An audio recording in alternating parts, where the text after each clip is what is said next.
Hello, my name is Julian. This is episode 2 of these videos about video games. This is recorded on January 25th, so this is definitely after the last one.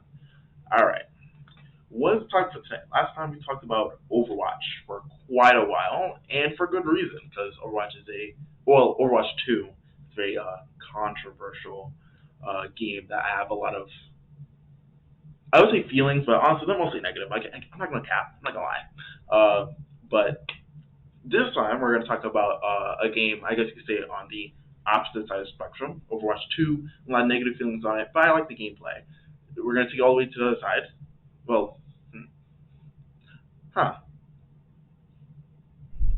I was gonna say it's on the opposite side, but I said two things, and the opposite side would be like the reverse, like a bad gameplay, but I like the rest of the stuff around the game. But that's not true. I like both things.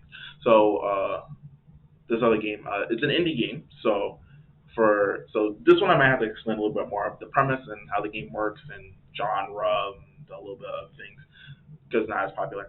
But right, this game that I like, it's like two games, it's a series kind of, but it's called Risk of Rain. There's one, yeah, there's two. The first one's like I don't remember exactly when it came out. I just remember playing it when I was early adolescent to early teenager. So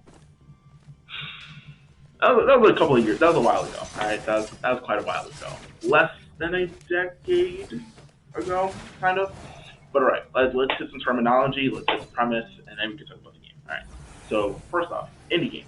Indie game basically just refers to like if you had to think about it like non-major company game. So like a AAA game would be like an Activision game, an EA game. Think FIFA, NBA 2K.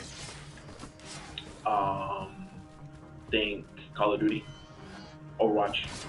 Big companies, a lot of money in them. Huge team swaths of people who work on different parts of the game, put it all together to make this big experience, right? Indie games, small team, a couple of people, maybe just one guy sometimes. Not a lot of money behind it. Passion project. They put it all together, send it out there. Good time. Uh, Personally, just my quick personal opinion, when it comes to video games, I am not huge on AAA games because one, they're expensive. $60 for a game? I'm a pass. I'm a pass. I'm broke. I'm broke. But yeah, expensive. Two, uh, maybe we could talk about. I can kind of do like a little bit of this. Maybe I might do like a more proper discussion on this in a future video. But the current gaming climate has these AAA companies fleecing you for your money. They want to offer you as little, um, how would you say, as little content per dollar on your side as possible.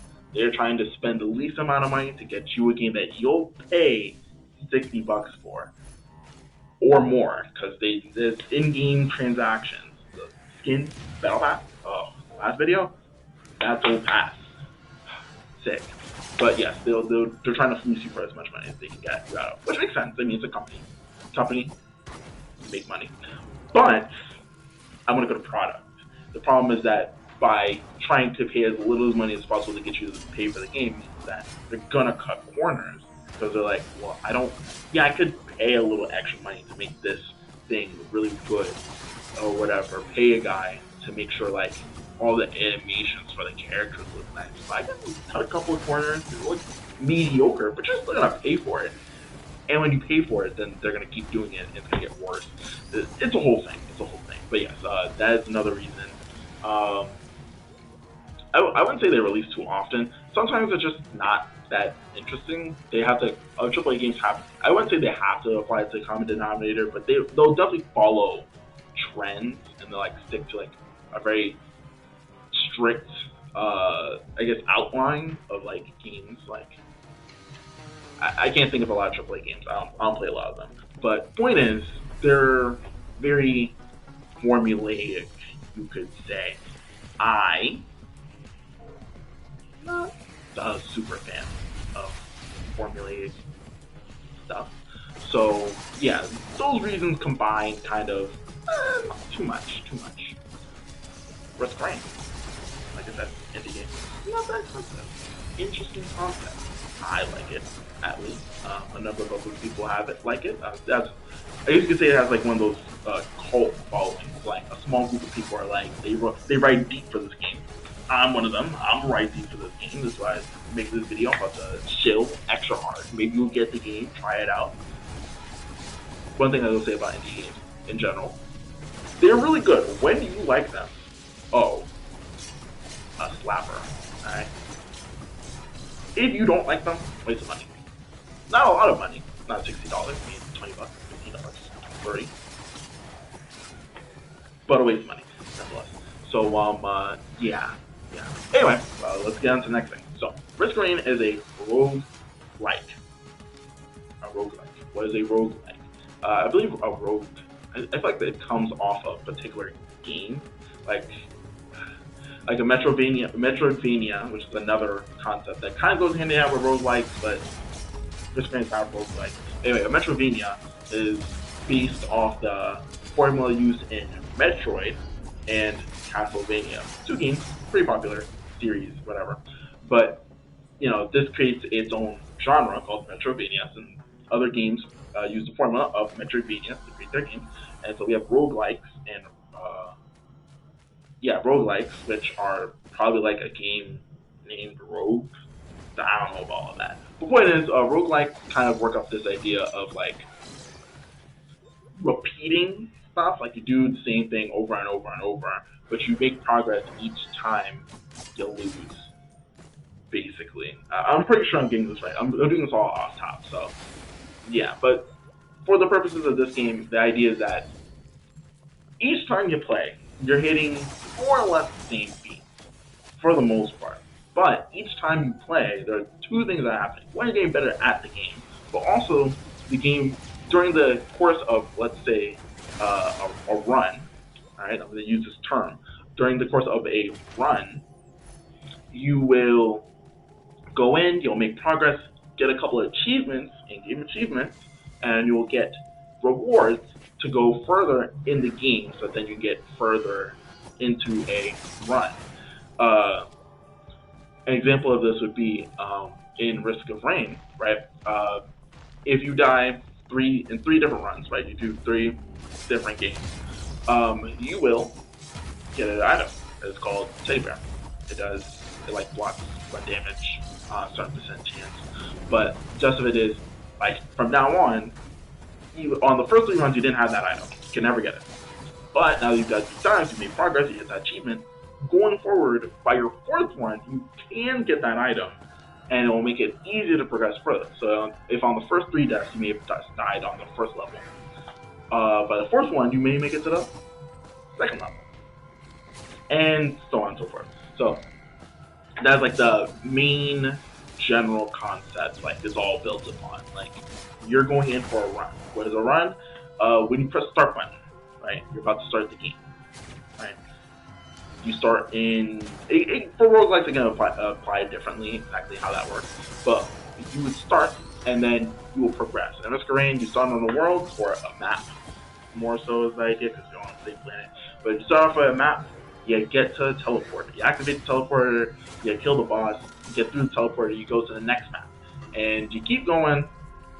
And then we have a thing called a loop. So eventually you hit a point where you hit like the end of the string. So you say, I believe it's 5 maps you gotta get through in the base game. You clear the 5 maps, you get through the teleporter each one, you loop, you come back around to the beginning. Now, given the game will be more difficult when you get back to the beginning, alright? So it's not like you're just doing the same thing over and over and over again. It's not that point. The difficulty increases the further into a run you get. So this is in Risk of Rain, it goes on a time-based system, but I'm not gonna get into all that. One thing at a time. But basically, as you get with roguelikes, as you get further in the game is more difficult. So even though you are eventually going to reset at some point, the game does continue to get more difficult and does continue to, in a sense, progress. Just not in like the traditional sense. Like there isn't a direct endpoint, at least for this game. There isn't a direct endpoint. There are final bosses. There is like an actual ending. There are a couple, but theoretically, you can go on forever. I've seen people upload videos of them playing one run, one start time, one end time, for days. Why? Because the game's fun. It's a lot of fun. I'm not gonna lie. I haven't done that because that would make my console and or computer explode. But I have gone a couple of hours in a game, in a run, because I was like, let's just see how far we can go, or at least as far I can go before I have to leave. But yeah, that's like the general premise. That's the general premise of like just the game thing. So you clear worlds, clear maps, get to teleporter, get to the next map. After about 5, you reset, loop back to the beginning. You keep your items, but you're back at the first map. The enemies are stronger. There are different enemies. There are modifiers of enemies to make them stronger. Like everything's different, but it's on the same map. Again, that's the main point as far as looping. You're back on the same map. So that's like the main premise, right? As for like the game, right? To be clear, I'm not the greatest at explaining stuff, so just bear with me, all right? Eventually, I'm gonna get off like explaining all these technical things. I'm just gonna talk about how I feel about the game and various things. I kind of gotta hit the stuff, or else you're gonna be here like restoring. So just follow me here. Story premise. If you know about From Software games, Souls, Bloodborne, Elden Ring, really popular recently. A lot of people played Elden Ring. We will talk about Elden Ring on another video. But Elden Ring, right? That game, known of this company, but this game in particular. Well, that company, all the games, but for the purposes of examples, this game in particular, all of them, very rich stories. But you gotta go looking for it. You don't get just told the story. You get like a general premise, and honestly, you can go through the whole game without really knowing what exactly is going on, just kind of stuff. Same thing with Risk kind of. The general premise, basic story breakdown. You're far in the future. You have humans sometimes, but not all the characters. They're different characters. But bear with me. You're a human. You're on a trade ship. You're passing by a planet in space. It's far from the future. You're passing by a planet in space. You get shut down. Boom. Crash land on this hostile planet. Boom. Gotta survive. Cargo strewn all over the planet. You're using teleporters to get from place to place to place. You've gotta keep going till you get to the final boss. You fight the final boss. Then you leave. That is pretty much the whole story. That is the whole story. Now, this isn't all explained to you prior to the game. The only part prior is that you crash land on the planet. You gotta get through the planet.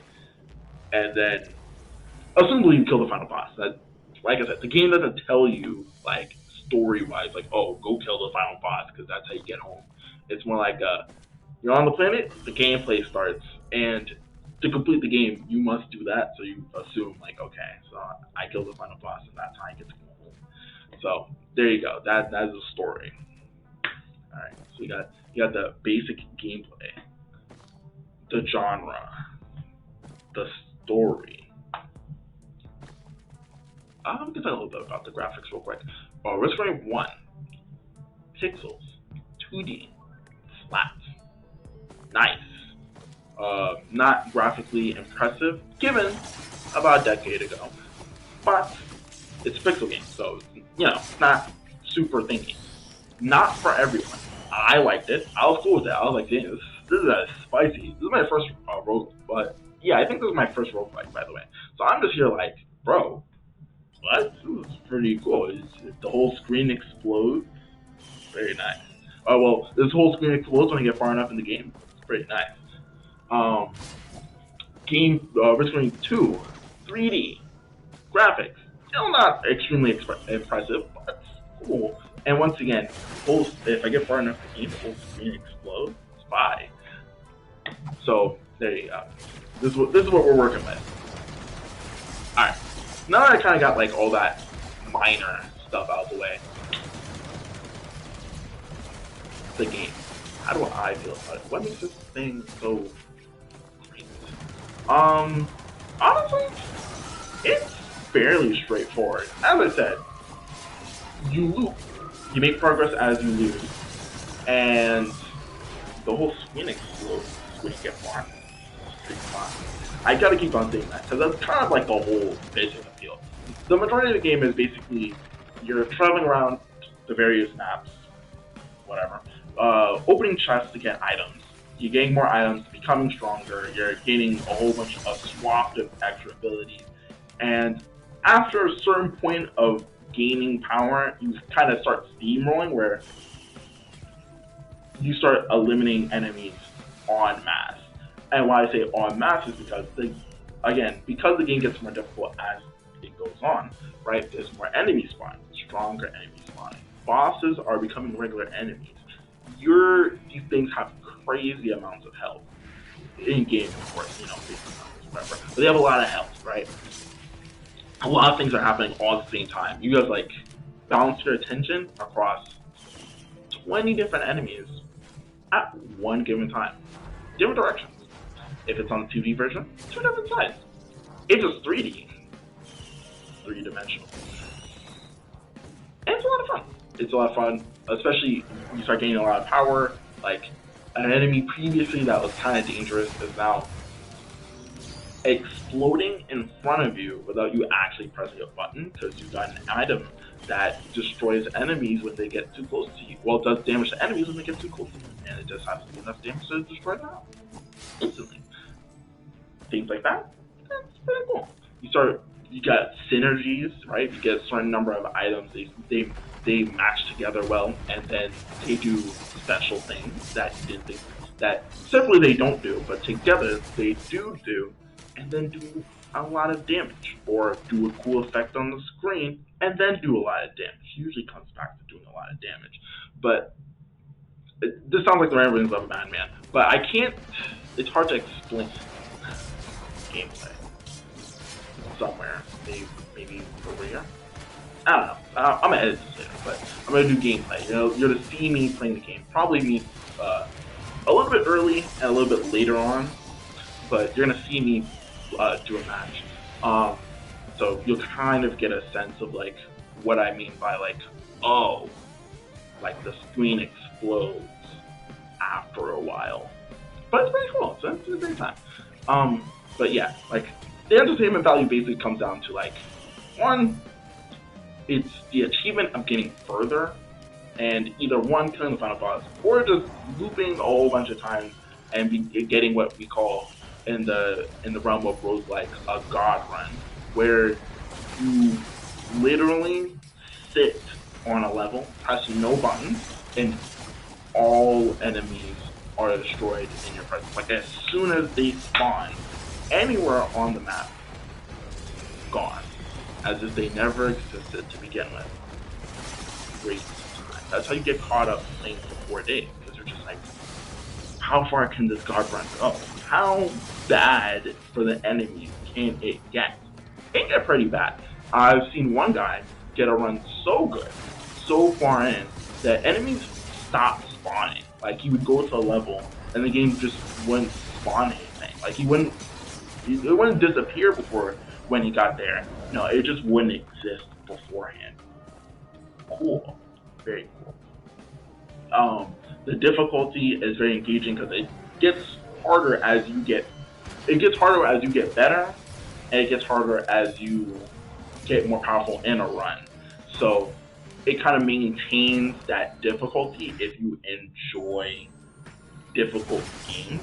Me personally, I like a cool achievement of like feeling like, oh, like I'm that guy. Like I'm really that good at the game that I can do all these crazy maneuvers and pull off these things that like the average player can't do. So roguelikes are like the epitome of that. Like the whole premise is that the only way to be good at this game is that you're skilled at this game. You can't get far if you aren't good at the game. Like, there is no pay to win aspect and roguelikes for the most part. There's no battle pass and roguelikes for the most part. There are ways to make the game easier. Like I said, as you get further along in the game, you play the game more, you do more runs, whatever. It's going to be easier for you to get stronger faster, but the premise of like skill is still at the base. Like with Risk of Rain, you can have all the unlocks or none of the unlocks and have good runs that get far either way. You can have like the premise being the idea being that if you play the game a lot, you can get all the items, right? Let's say 100% items, it's like 200 items or something that you can get, different rarities, different abilities, things they synergize, whatever. And you start the game, you may have like 50 items, right? You can do a good run on both, but the difference between the two isn't whether you have items or if you get lucky. Part of the thing, both like randomized, luck-based, whatever. But it's about your skill. If you're good enough, it doesn't matter what the situation is. You can pull it off. Now, you may get like really, really bad luck, and you'll get like one shot by an enemy that is just really strong, and you weren't really prepared for it at the time. Like, you got a whole bunch of really strong enemies all around you. You're not having a good run. You're not getting a lot of good items, and even though you are pretty good, you can't beat every situation. But a skilled player is more likely to pull it off than a weaker player. And a skilled player can get further and has more opportunities to get stronger than a weaker player.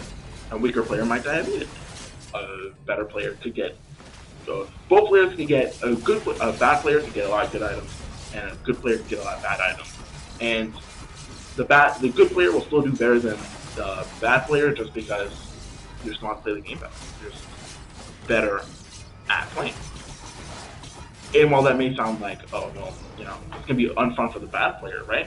Well, one, that's the premise of roguelike. The whole thing is that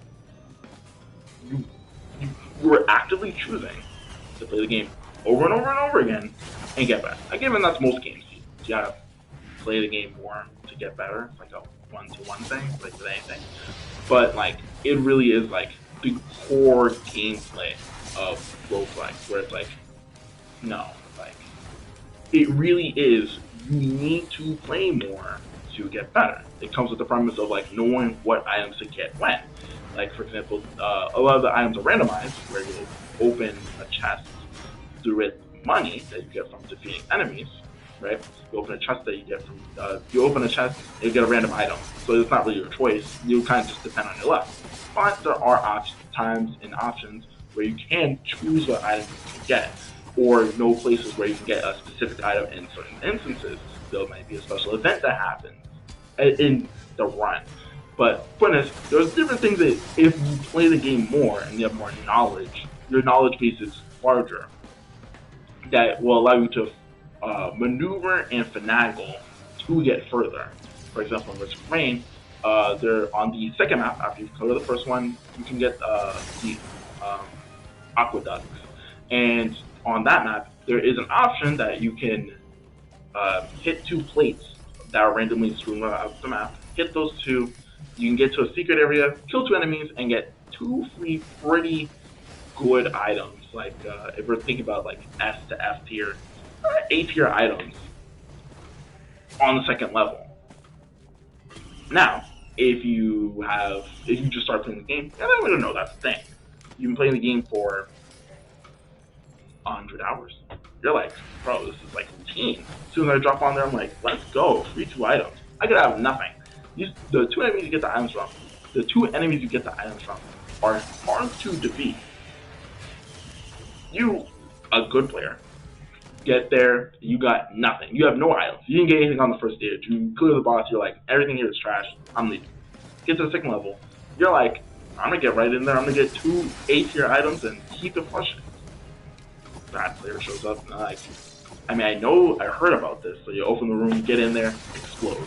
Well, not explode, but you get defeated pretty easily. You're like, I was able to defeat them. Come back a couple of runs later, you're like, okay, I kind of get the gist of like what I'm supposed to do, whatever. But that's the point. It's like, you're building part of like I guess you could say part of the progression is literally just gaining knowledge. Like, not only are you progressing, you're not progressing just in game, but you're progressing as a knowledgeable player, where you're going in with not just tools in your literal game, but tools in your mind of like, oh, if I see this enemy, I do this. I know items are usually around this area, or I know there's a secret item over here, or I know I can go do this to go get there, or whatever. Anything to make your experience easier. It's truly an amazing experience. Like, it's great to me, at least, and to a lot of people. Like a couple 100,000 people. Like, I'm not that hard. So yeah, again, kind of a lot of ramblings because it's hard to explain the game. Well, I have bad time explaining things, and it's also hard to explain something like that because it is a multi-layered concept. Like, it's easy. Like I said, I had an easy enough time playing the general genre, but explaining the exact gameplay is hard because it's not even like you play as one character. It's like close to 10, 7 or 8 different playable characters that you can unlock. You pick your fave. They have different abilities. They do different things. They look different. All that stuff. Different play styles. Whatever. Different items are good on them. Not all items are good on everybody. Certain things just work better on different people. Obviously, you can use all items on everybody, but certain things are just going to work better for certain people. Well, certain characters, but to be specific. And so, there's a lot of different play styles and there's experiences. I can't explain the different enemies you face again. I can't explain the bosses exactly. I think the bosses are engaging, but bosses are engaging in the same way the enemies are engaging, that they benefit from being a group. Except for like the final bosses in both games, where they're meant to be played by themselves. Like, if this was a one-on-one experience where it's just like you, no item, and them as they are, it's going to be a fun fight back and forth. Versus the other bosses, relatively simple, kind of straightforward. They're still fun to fight, but part of like the enjoyment of it is like the chaos that comes along around you and kind of like dealing with all these situations at the same time as you're playing along. But yeah, it's hard to explain. Like I said, watch the video. This definitely, I don't know about the last one. The last one I wasn't quite sure about whether that's gonna happen. This one has to. I'm realizing as I'm talking about this, I'm like, there's no way that you as a viewer will understand what I'm talking about outside of sounding like a lunatic if there is no gameplay. So you get gameplay, so that's good for you. But yeah, I think that's about it for gameplay. I mean, obviously, gameplay. I will be talking about it more, but moving on again. Let's talk about the company. Ubu, company that made Risk-A-Run 1 and 2. I am indebted to them. I'm indebted to them. They are great. Great developers. They'll make you pay for expansions. No battle pass, no in-game transactions. Just straight quality core gameplay. Updates for the free. Name me somebody better. I mean, you probably can, but personally, like I said, I enjoy this type of game. I enjoy this game in particular. It's a great time. Risk-A-Run 1, small game. Didn't even have a proper online service. Like, you have to like know.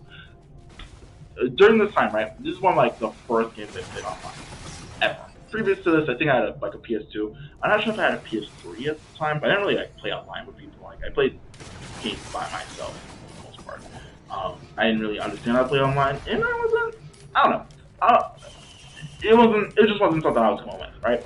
But this game, I was like, I enjoy playing this game by myself. Low key, I kind of want to see like what is it like with other people or whatever. Because I knew like there was like certain items and stuff that you could unlock that I couldn't figure out on my own. And this is like pre me being like internet savvy, so there was, and also again this like a decade ago. So I would say this is like the early days of the internet. But this is the early days of the internet as far as I'm concerned. Like I don't know anything about the internet like that. I wasn't frequenting YouTube like I do now. So I learned how to do the online. Like there was a forum for it, and like you go in the little chat room and you say like anybody wants to play. And they tell you, and then they give you like a little password and thing, and then you go in and play with people. I enjoyed it. It was a great time. I played with a couple of people. Not like made friends. It wasn't like voice chatting. Like we just played together. We were just like we're two lonely souls who are just trying to do a run and Risk of Rain together. Good times, good times. And this was also during the time I was playing on like PC. I don't think it was released on console at the time. So yeah, those were good times. I played quite a bit, at least for the time being that I was playing on like the family computer and stuff. Like played quite a bit. It was enjoyable, but this was like you could say like I would say like a secret pleasure, but it was like something like it was like a unique niche thing that I like and that some other people like. But it was like that was a me thing. Then eventually it came out on console, and then I bought it on console. So I bought the game twice. $15 each, so it wasn't that expensive. But I bought the game a second time, so I was like, yeah, play the game again. And so I played it on my console for a while. I tried to get my friend into it. He wasn't feeling the 2D thing. Like I said, not for everybody. But I was playing it. He enjoyed it. Well, no, he didn't enjoy it. He thought it was okay, but he wasn't that deep into it like I was. So like he didn't. Like I said, I was going on with my rant a second ago. He wasn't, because he didn't have that interest. He couldn't gain that knowledge base to make it easier for him to get further and unlock all these items or whatever. So even though he would play with me, it was like he played when I played. It wasn't like he never invited me to play that game. Put it that way. I was invited him to play that game, play Risk of Rain. He was not inviting me to play Risk of Rain. Some more time passed. Announcement: Risk of Rain 2 trailer. Ooh, 3D. PlayStation 4. Nasty work. Nasty work. That was the airport. And so the game released. I don't remember exactly when it released. I feel like it released in 2018, 2017. 2018, probably more likely. I feel like it was relatively recent that the game came out. But I played the game. I was on top of that game like nothing else. Like, I was watching all the YouTube videos. I was playing a lot. And yeah, good times. I was able to get my friend in there, and he was playing with 3D, so we were playing quite a bit. Like we were doing a lot of runs, challenge runs. Like we would just we go in the game, we go 2 hours. I remember back in those days, it was like me and my friend, we wake up super early. I'm more early riser, 5 o'clock. By 5:30, I'm like, you getting on? He'd be like, yeah, run a 2-hour game, go up on our days. Great times. And yeah, the game saw a lot of success. I enjoyed it quite a bit. It's probably what the gameplay is. I'm probably not going to do Risk of Rain 1 gameplay after I download it. So I'll probably do Risk of Rain 2. But yeah, this is the only game I've ever actively platinumed. And so there you go. I platinumed the game. There's no better way to put it. If you know PlayStation trophy achievements, so you platinum a game, you gotta get all the achievements, which therefore means in this game, get all the items. I did all the quests, all of them. I think the only things I don't have exactly is like things like there are these things called like logbooks or like things like that, where basically like for each map and enemy, I feel like it applies to other things too. You get like I guess flavor text for all of them. So like for an enemy, it'll be like a description, along with like a little bit of story that goes along with it. Sometimes it'll be like from the perspective of a survivor encountering the animal or the enemy or whatever, or it will be like just like some previous lore, like, oh, something fishy about this enemy. It seems kind of weird. They do weird things, whatever. It's sometimes goofy, sometimes it's like lore based, like to the story and like what's going on with the planet, whatever. But yes, like I didn't get all of those, but I got every single item. Again, you get these items through achievement. You gotta do stuff. These things are sometimes not easy. Sometimes they say complete 20 levels. There are 5 levels in a loop. Each loop gets harder. And Risk of Rain, just by itself, the timer makes the game harder. The longer you play, the game will get harder. Not even if you get to different levels. Like, if you're on the same level for 20 minutes, the game's gonna be really hard on the second level. Yeah. So, 20 maps, 20 completed maps, is not a joke. That is not something you just hear and you're like, yeah, whatever. Yes, I do a couple of levels. No, that is suffering and work, and I did that multiple runs because if you die, you gotta start over. Beginning. Yes. When I say, you gotta commit to like, I'm gonna die, and I'm gonna play the game again. And the runs will be long, for sure. And I gotta play on my A game every time because you might get really good items and die, but you might also get really bad items and still die. Just a little bit certain. It is hard, but it's rewarding. It's a rewarding experience because you struggle, but you get stronger. You get smarter, and then eventually you succeed. And when you succeed, Cloud 9. I did this one thing, right? You have to kill an enemy with a particular ability to get an alternate ability for a particular character, right? The character's name is Commander. It's like the base character, the one you spawn in. That's the one you get from the get, from jump. I tell you. I think that's the one that was 20 levels, right? Actually, no. It was, I remember. You had to kill a particular enemy. But the enemy only was a elite variant of a boss. Elites are basically like enemies with modifiers. So there would be like a fire elite. So they have fire abilities. They cause burning on you, do fire damage, whatever. Then there'd be like electric elites. They'd cause like electrical explosions, etc., etc., etc. This particular enemy was an electric magma worm. It looks really cool. I might put up an image of that here. But it's a magma worm. Right? That's a worm made of fire. Then get rid of the fire. Then make it electric.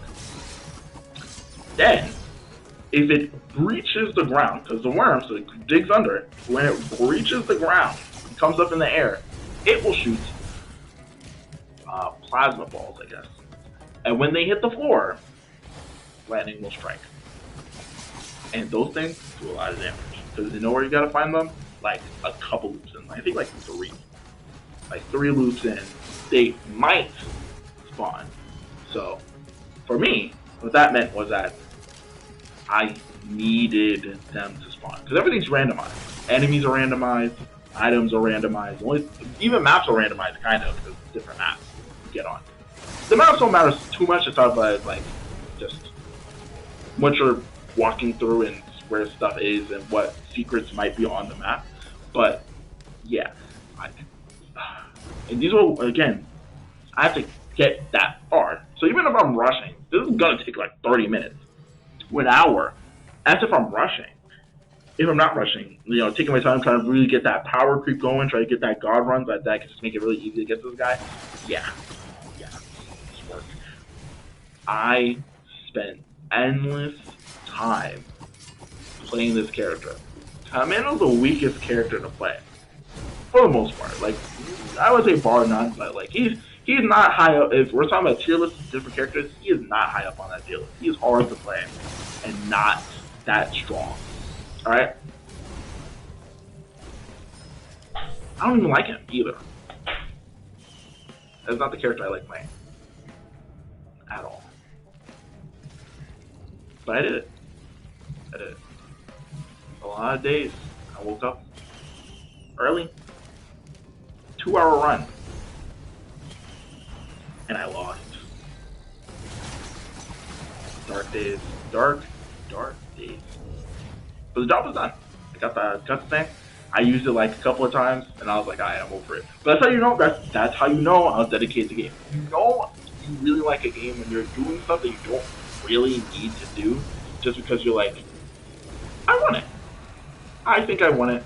I like this game enough. I enjoy the game by in and of itself enough that I'm willing to go through a little bit of mental turmoil to achieve something great in game. I did that. I got a platinum trophy. It was a great time. Didn't I have to do it a second time? Kind of unrelated, but right, PlayStation account. Playing on there. There were some issues with like my EA account. I couldn't play EA games anymore. At the time, I was playing EA games with my friends, like from Star Wars Battlefront to Apex, other things. And so they were playing, but I couldn't play with them. So I was like, you know what? I kind of want to make my own account anyway, because my PlayStation account's not. I didn't make that one, though someone else made it for me. But I was like, I want to make my own one. So I make another one, and I'm like, shoot, I can't transfer data from account to account. Why? I don't know. It's on the same console. But I'm like, shoot. Here's what I gotta like play games again. So I started over in Apex, fun. Started with Overwatch, not fun. So and so and so on. Risk of Rain is one of the worst games to start with. Why? Because it's hard to get the achievements. I talked about one achievement, right? That one's long. There's another one. It's a hard one. There's a game, 2 maps. 2. But you can't take damage. Or you can't get the achievements. That sounds easy. But again, I told you, the game's pretty hectic. The premise of the game is that there's a lot of things going on at the same time, and you gotta survive all of it, right? That's, like, stressful. Very stressful. Very, very stressful. Again, it's only 2 maps, so it doesn't really take that long, like 10 minutes. But you start over a lot, because, like, you slip, you start over. Rough times. But I did it. I got that achievement. Twice. I needed it. There's a lot of secret items, like modifiers you can get for, like, going in a run. Like, you get things like choose your own items, more enemies, enemies explode when they die, all enemies are elites, whatever. I did all those. You had to do, I think you had to do like, no, it wasn't one per run. But, yeah, I did all those. I was like, I need to get all the things. I got everything, except for things I wanted. I got all the stuff to get the platinum. I didn't do all the stuff to get, things I didn't want. Like, there's certain modifiers that I was like, I'm never going to use this ever, so why am I going to bother? Like, I could do it just for the sake of it, but I'm just not going to do it. And if I really want to, I can get it fairly easily. Like, just do like a little, boot up a little run, just rush through it, and just hit the achievement. So I'm like, okay. Again, I have, not even debatably, probably 100 plus, maybe 200 hours in this game. In Risk of Rain 2 by itself. Over the course of everything, maybe 300 hours. But I have a lot of hours in this game, so like, I'm pretty good at it. I know what items do. Like, every item has its own description, like things it does, yada yada yada. I know pretty much what every item does just by like seeing what it looks like. Like, I'm dialed in, alright? My expert level, high. So yeah, me and my friend would do a lot of challenge runs and stuff, just for our own personal enjoyment, not even for achievements, just because we just like playing the game, so we were like, the game's easy, make it harder. So we did like all the modifiers runs, stuff, rough. But we did it. It took a long time. To be honest, we would just do it. After a certain point, it was kind of like, I don't think we're really going to succeed in this. I just kind of want to do it because it just makes it vaguely more interesting to experience. Because you think about it, it's like, you know, yeah, like, we could just have a chill run and just kind of play the game through. Or we can suffer, but also possibly get a cool achievement. Because, I mean, at the end of the day, it's like, you know, we're going to a certain degree, we're going through the motions. So if we're trying to have, like, an interesting gameplay session while we're having casual conversations, might as well make it a little difficult. Give it a little spice. Like throw a ghost pepper in there. See how hot it gets. But yeah, good time. Good time. Eventually we did stop playing the game for a while because I'm gonna get bored eventually. I have other games to play. You know, God of War, Ragnarok. And God of War 1 actually at the time. Elden Ring, Dark Souls 3, Sekiro. What are we talking about? My goat, my other goat. Yeah. What am I? I'm thinking about something. Oh yeah. So the game's out for a while. Eventually, game's out for a while. Not really much.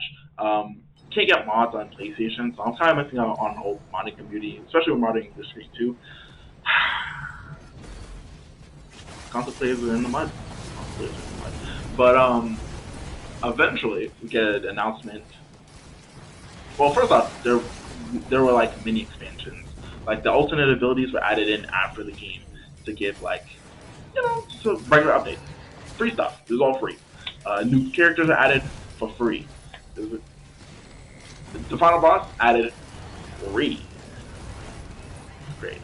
But yeah. Eventually the game's completely released. They add all the stuff they kind of want to add. Next up, expansion. This is where the story gets a little bad. Expansion time.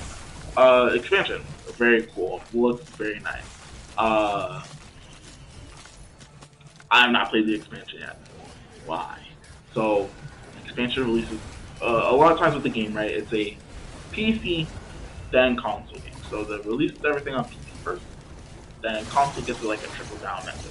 Like they get it, they work on the console port, release the console. Console players have been abandoned.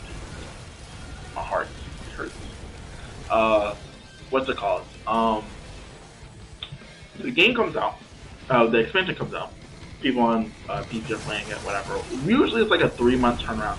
Now, the developers, I wouldn't say they promised, but they said their goal is that coming off of the official release, like everything's out, they're like, okay, we're going to want to try to get the console and PC release out around the same time, like within less than a couple of months to a year. Like we don't want it to be like different seasons of the year before the release is on console, whatever.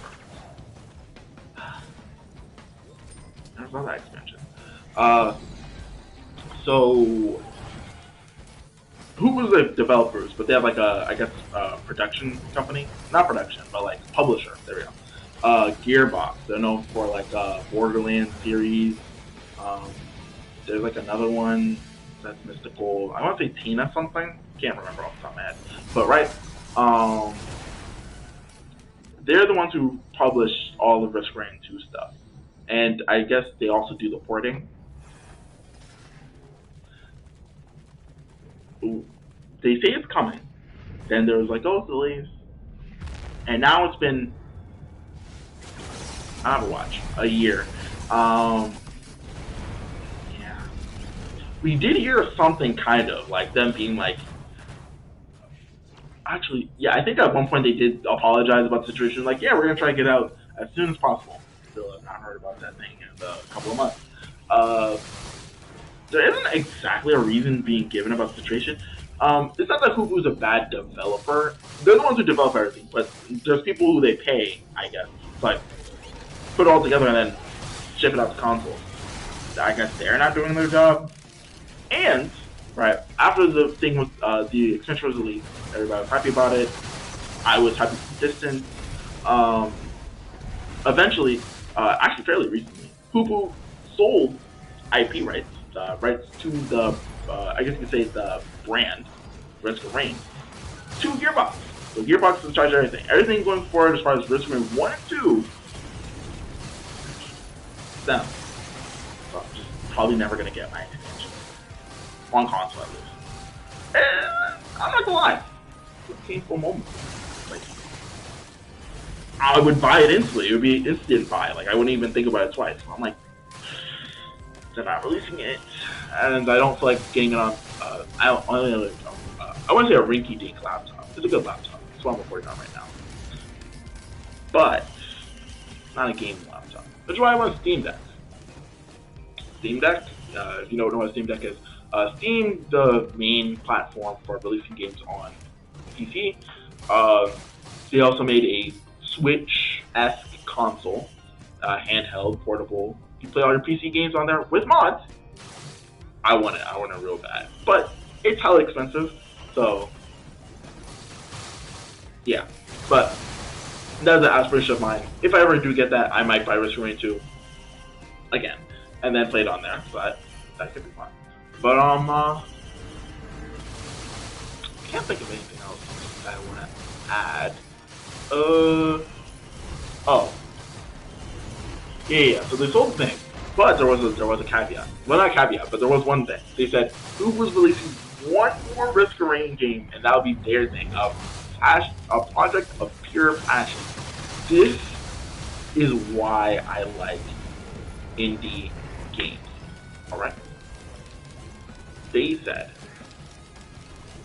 the last game is Risk of Rain Return. So, the 2D aspect combined with the additional content of Risk of Rain 2 into one. If you would think about it, the Requiem of the Risk of Rain franchise. Because chances are, I'm thinking about Gearbox. I'm like, they still haven't released a console release of the first expansion, and in a sense, the only expansion. Like obviously, Hubu decided to partner with Gearbox, and in a sense, trust them enough to like take care of their IP, right? So in a sense, yeah, maybe Gearbox may release another expansion. It might be cool, or whatever. But it's not gonna hit the same like. Alright, whoever's the story director, they came up with they came with the game. They got all the story and stuff. Like, it's not gonna hit the same. Any other expansion, the one and only expansion, the first and last expansion. As far as my heart says. Now, will I buy another expansion if Gearbox releases one? It looks good, sure, but yeah, that's me thing. That's a me thing. I'm like. I still ain't got my expansions. I can't trust Gearbox. They ain't really see anything as far as I'm concerned. I don't got my stuff. So I mean, we'll see how that comes out. Maybe within the rest of this year, I'll get my other expansion or announcement about it. And yeah, but right now I'm like Risk of Rain Returns. That's my next hit, and that's actually coming out this year. So I'm actually looking forward to playing that for sure. It's probably gonna be $30. Again. Hey, it's not an expensive passion project. This is a project of labor. This is a labor of choice, love for the community. For me, I'm here for it. I'm indebted. I mean, in a sense, I'm indebted to them. I need this. Yeah. I think that's about it. We're up to date. I recently got back into the game. My friend Christian. That's the one I was talking about. Who I play with. He invited me. He was like, "Oh yeah, we should play Risk of Rain sometime." I was like, "Shit." I mean, we play other games, so it's not like this is the first time I talked to him in a while. He was like, "Oh, we should play Risk of Rain." I was like, "Let's rock." And so we played it. It's a good time. Reignited that passion because also the game when we got one of the updates, like it didn't come out well. It made the game like broken on console. Again, Gearbox problem. I was tight about it. Again, Gearbox. You're not making yourself sound good to me. To the rest of the Risk of Rain community. We don't rep Gearbox. We rep Hubu, and that goes wrong. But yeah. We're all up to date, so I'm looking forward to the release. And yeah. I don't think there's really anything else that. Oh, well, there's one other thing. Recently, the Hoku's the one they got like a director for like advertising or whatever, and that guy does like little announcements and stuff about upcoming projects to kind of keep everybody informed. So then no one's like, so then the community isn't totally in the dark about like what's going forward. So recently, actually earlier today, we found out that there's going to be a developer thoughts or developer talks, whatever, thing tomorrow which is exciting. They're gonna talk more about Risk of Rain Returns and like what's gonna be in there, what stuff is gonna look like. You always do a little teaser trailer and stuff. It's a great time for me, and but for me especially. So I'm looking forward to that tomorrow. And yeah, I'll probably play Risk of Rain 1 to record for this, and 2 because I just want to. And yeah, all in all, you should play Risk of Rain if this sounds interesting to you and you see the gameplay. You're like, man, looks right up my alley. Check it out. It's very good. Probably playing on PC though. I would recommend. Personally, I'd recommend playing it on there. As a console guy, I would recommend you play on PC. It's probably better to get mods. A lot more content on there. Go at it. But yeah, I think this is a pretty fine spot to end the video. Thank you for watching. In the next video, I don't know where we're gonna find it. I'll decide what Alan's spot, but it's probably gonna be good. Probably check it out. So, peace.